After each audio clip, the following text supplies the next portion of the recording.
Welcome to this presentation about our work, Type++, Prohibiting Type Confusion with Inline Type Information. This paper was submitted, peer-reviewed and accepted as part of the NDSS'25 conference, and the accompanying artifact is available on GitHub and was reproduced by the Artifact Evaluation Committee, also from the NDSS. I'm Nicolas Badoux, and this is a joint work with Flavio Toffalini from Ruhr-Universität Bochum in Germany, Yuseok Jeon from UNIST in South Korea, and Mathias also from EPFL in Lausanne, Switzerland. In this work, we look at derived type confusion in C++. What are they? As you likely know, C++ is an object-oriented programming language which allows to define a class hierarchy. For example, on this slide, you have a parent object and it is inherited or further defined as a child and a sibling object. And through inheritance, you can use a child object as if it was a parent. This upcast is done automatically and allows for flexible and generic code. For example, you might define a function that accepts a parent object and pass to it a child object, and this will be supported automatically. Why? If you look at the memory layout of a child object, as laid out on the right of this slide, you can see that actually the parent attribute will come first in memory and then the child attribute. This means that the memory pointed to by the object pointer will first point to the parent and then to the child. So when you pass a child as a parent object, the function will simply ignore the subsequent fields that are part of the child and only look at the parent attribute. But this raises a question. If an upcast, it means using a child as a parent is safe, what about the inverse? Can I use a parent object as if it was a child? In C++, you can do that through explicit cast operators like static or dynamic cast, but it's not always safe. It is safe, for example, if you have first a child object, first you use it as if it was a parent and then cast it back to the child type. That's okay. But if you have your child again, but you pass it to a parent, a function that accepts a parent object, and then cast it to a sibling object, that's unsafe. Why? It may lead to memory corruption. If you look back at the memory layout on the right, you have your child attribute, that is your child object that is laid out in memory, and we can imagine a case where a sibling object is actually larger, has more attribute than a child object. When you will try to access certain field of the sibling object, you might access memory that is not allocated, not reserved for this object. This is a problem because you will proceed to out-of-bound reads or out-of-bound writes, and this leads to memory corruption. This kind of vulnerability has been found in lots of C++ projects, even big ones like Chromium or Firefox in the recent years. As part of our work, we propose a C++ dialect free of derived type confusion by design. First, a dialect is a small deviation from the main languages. For example, I'm Swiss, and in Switzerland, a large chunk of the population speaks Swiss German, which is a slight deviation from the High German spoken in Germany. So most words will be the same, but there will be some small differences. In our C++ dialect, we want to enforce runtime check for all derived cast. We want runtime check because at static time you don't have sufficient information to be able to verify the cast. How do we do that? We actually need to have type information at runtime. And for that, we want to have inline type information because it will simplify our life down the road. And we want to have that for all objects involved in derived cast. And that's our first optimization. Not do it for every object, but for every object involved in derived cast.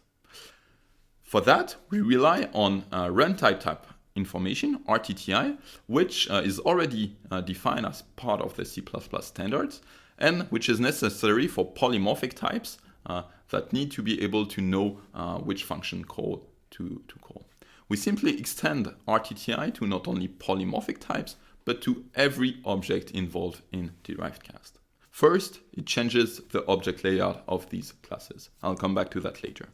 The second is we actually need to be sure that this temp information is properly initialized to be able to proceed to the type check at any cast operation. How do we proceed to this type information initialization? As we use RTTI, this is automatically done through constructor call for most of the object.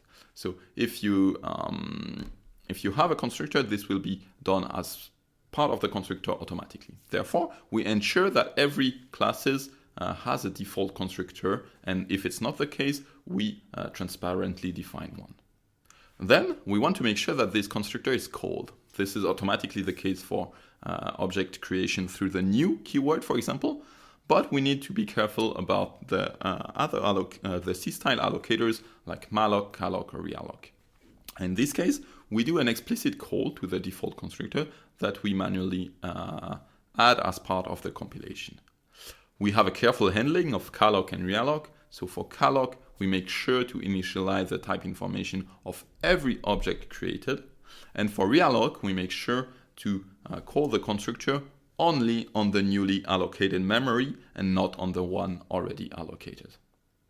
Lastly, we also support custom memory allocators, for example, pool allocators or allocators that add some extra metadata like ASAN and its red zone through an allow list where you can configure how much space is necessary for your metadata or what are the functions that actually allocate this memory.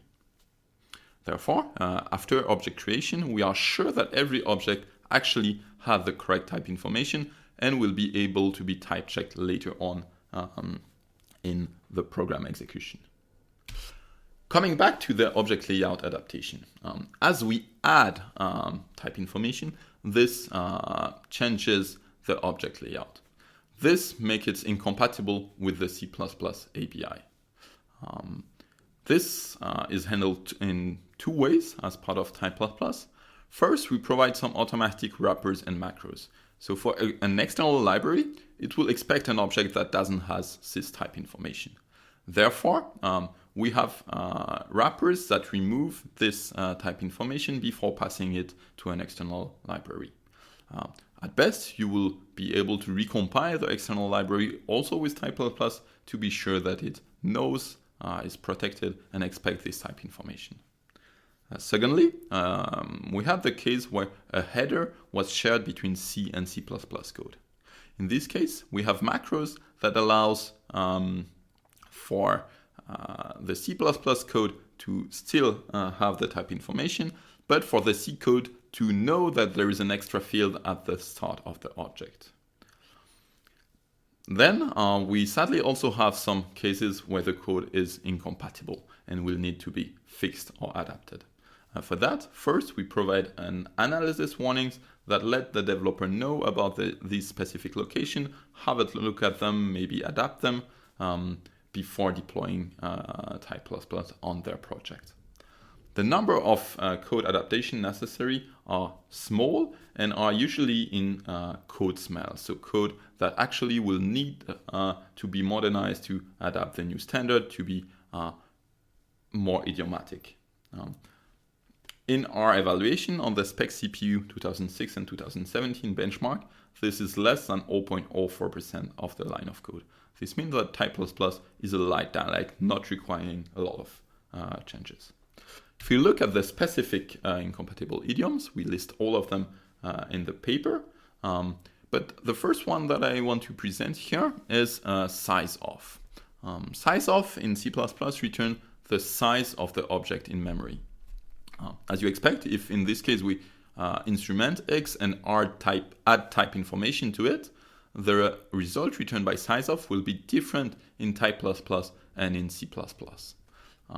This means that it might be an issue when you have a comparison. But for most cases, it's not an issue, because if you do a malloc and you pass to it the result of a size of operation, you actually want to allocate the memory necessary for the type information.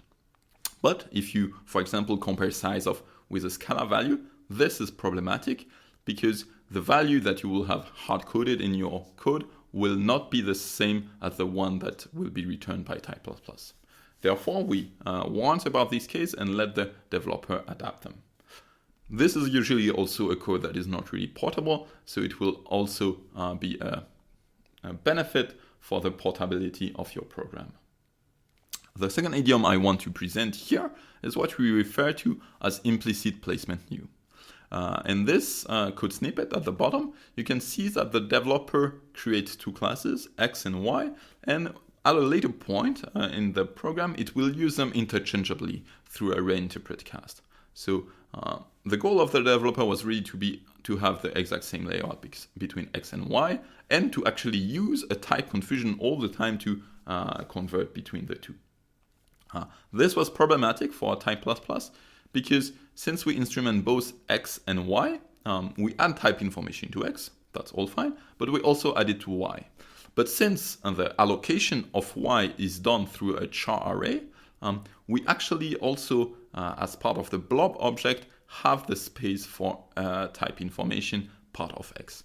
This means that the size of Y will be much bigger than X, and the object will have the Y object will have space for 2 times the type information and will not be strictly comparable to X. Again, as I said, this is actually a type confusion. So Type++ correctly detected and need adaptation to be able to support this kind of code. Again, the complete list of the incompatible idioms is available in our paper that I will link at the end of this presentation. If we look at the evaluation that we have in our paper, one aspect that we wanted first to quantify was the porting effort. So when you have a dialect, you expect some changes to the code to be able to be compatible. For that, we looked at all the C++ program in Spec CPU 2006 and 2017. Overall, our static analysis, that is conservative, report 179 warnings across these 16 programs. In the end, after looking at these warnings, we modified 314 lines of code out of the 2 million that comprehend these 16 programs. One of the adaptation that was necessary was in Blender. Blender relied on undefined behavior by using tag pointers to actually store the type information of an object in its pointers. They were doing that by unaligning the pointer, an old school hack, and do it differently based on the different types that we're using. This was problematic for Type++ because once we tried to do the verification of the type information by querying the RTTI, we were not able to find it due to the unaligned address. Luckily, this code smell, this unidiomatic C++ coding pattern can be replaced because now Type++ actually provides type information to every object. The second aspect we wanted to quantify was security and performance of Type++.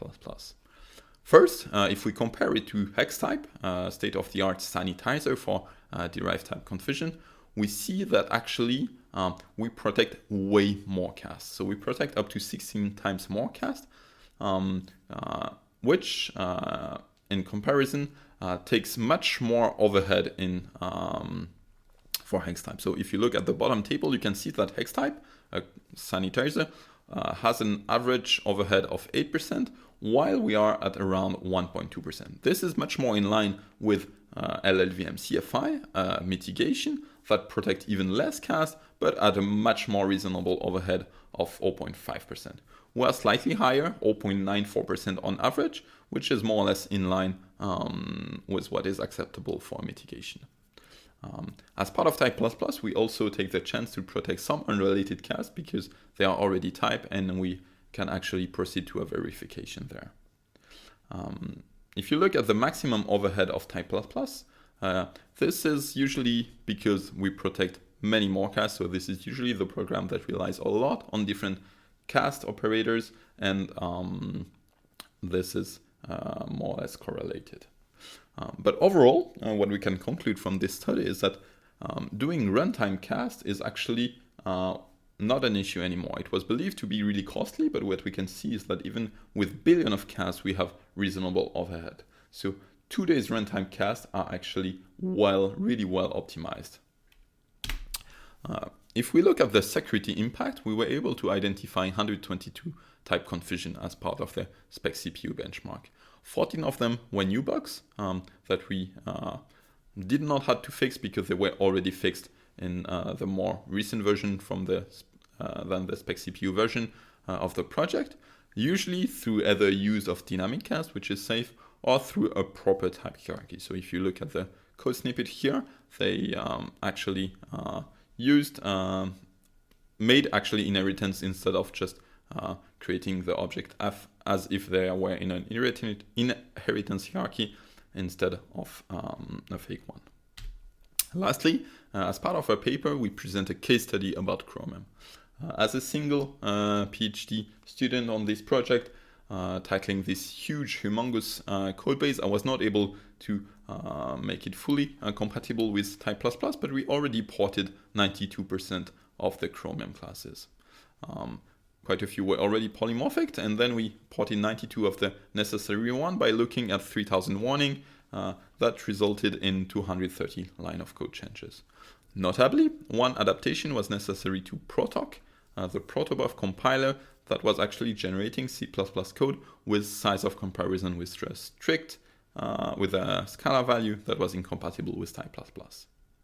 Once we evaluate this partially protected binary, we see that the overhead is less than 2%, while already protecting 90% of the cast present in Chromium. That is double the amount of cast that LLVM CFI actually instrument and protects. To conclude, Type++ is a new dialect that allows to prohibit type confusion by using inline type information. By adding type information to every classes involved in derived cast, we are able to verify the type information at runtime. This comes at a slight ABI change, resulting in a limited number of patch lines, 314 for the spec CPU benchmark, and implies a small overhead of less than 1% for more than 90 billion casts protected, 23 times more than the state-of-the-art sanitizer mitigation.